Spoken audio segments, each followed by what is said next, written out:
ce que je vais faire pour ne pas perdre de temps, je vais demander à nos intervenants de prendre place en attendant que Christophe Clergeau arrive.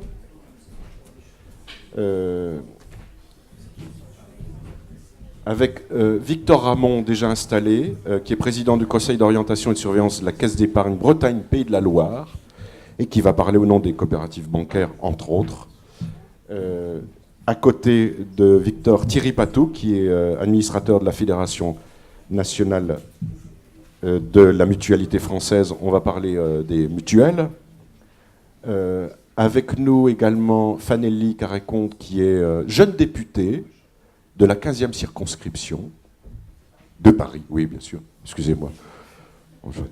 Et qui est rapporteur de la loi ESS à l'Assemblée, et qui connaît bien évidemment cette loi pour avoir suivi son dénouement. Je dis le dénouement parce qu'il y a eu quand même un long moment d'écriture, un long moment de rectification avant que cette loi soit votée. Vous savez que c'est tout récent, c'est fin juillet de cette année, avec quelques mois pour la mise en application des décrets.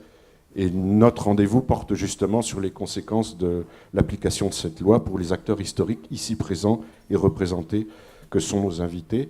À côté de Fanelli, Gilles Cavé, qui est secrétaire général de la Ligue de l'enseignement des Pays de la Loire, enfant de la Loire, on dit ligérien, et vice-président du mouvement associatif, et Willy Patsouris, qui est directeur de l'Union régionale des SCOP, qui va nous parler, et évidemment de ces coopératives, avec les grands principes de l'ESS, qui sont l'utilité sociale, la gouvernance, l'organisation démocratique des SCOP, et leur champ d'activité. Cette séance, ce colloque, ce rendez-vous sympathique se fait grâce à la mutualité française et à la CRES Pays de la Loire. Pour un petit mot, Alain Durand, président de la CRES, un petit mot sur l'organisation. Et je retrouve quand même que l'action sociale aujourd'hui, c'est vachement bien, parce qu'on fait des rampes pour les personnes à mobilité réduite, comme on dit de façon très correcte, immense, impressionnant. Alain, un petit mot sur la CRES.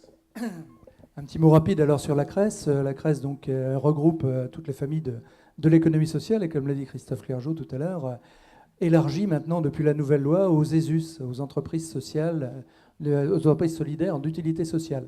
Donc les grandes familles, bien évidemment, c'est les familles historiques. Ça a commencé avec le GNC donc et les GRC, les groupements régionaux de la coopération, très vite devenus GRCM, coopération, mutualité, et puis dans les années 80, GRCMA, avant de devenir CRES, puis CRES avec 2 S. Au début, il n'y en avait qu'un seul, les chambres régionales de l'économie sociale, et c'est devenu social et solidaire. Dans la région, ici, il y a 6-7 ans, pas plus, ce 2e S a été rajouté, c'est quand même quelque chose d'assez récent. Alors c'est un poids économique, comme l'a dit Christophe Clergeau, qui est important en général dans le Grand Ouest. Je viens d'une famille qui sont les SCOP, et nous, on fait encore plus fort, parce que c'est 3 régions de programme qu'on a. Pour l'Union régionale de l'Ouest, c'est Pays de Loire, Bretagne et Basse-Normandie. Alors on sait que la Basse-Normandie, on risque de la perdre, parce que les 2 Normandies vont se rejoindre, et on restera toujours Bretagne et Pays de Loire, qui est un bon concept, et dans lequel, effectivement, on retrouve très souvent une même gens, c'est-à-dire en fait l'habitude, celle qui a fait que la mutualité a été très présente dans nos régions, c'est la solidarité, c'est la mutualisation.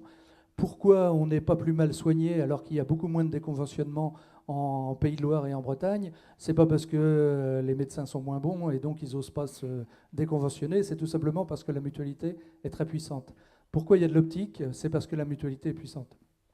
Pourquoi on a beaucoup de solidarité aussi dans la vie des entreprises? C'est parce que la coopération est très forte. Même si la coopération agricole vous semble, pour beaucoup de familles de l'économie sociale, des gros machins qui sont devenus des capitalistes absolument très très durs, comme certaines banques qui doivent devenir tout à fait suspectes, ça n'est pas vrai.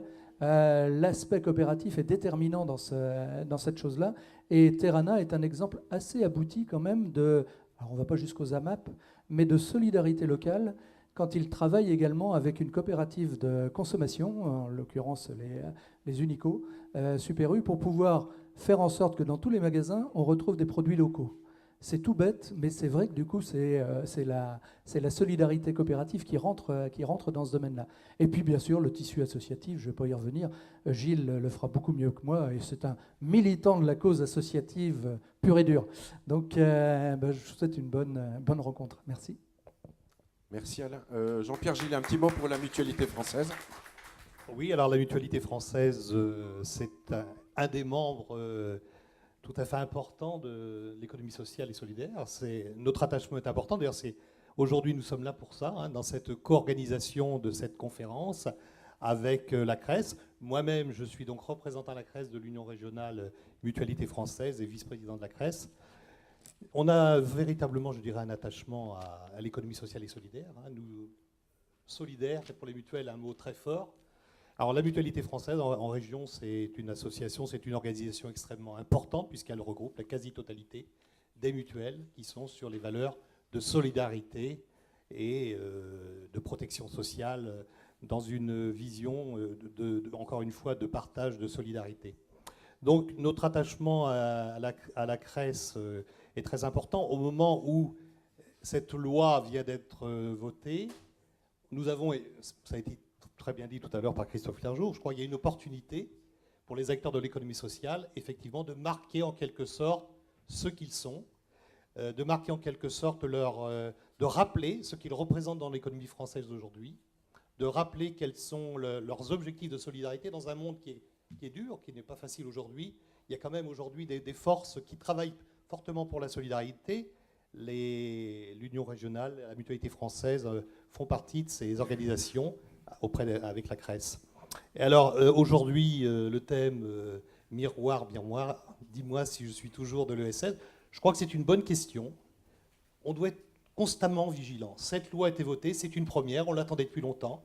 Ça ne signifie pas qu'il faille baisser les bras. Et je crois qu'il faut toujours être très vigilant pour que justement cette loi, elle soit la propriété de toutes les organisations d'économie sociale et qu'elle se développe dans les meilleures conditions possibles, dans un esprit de solidarité.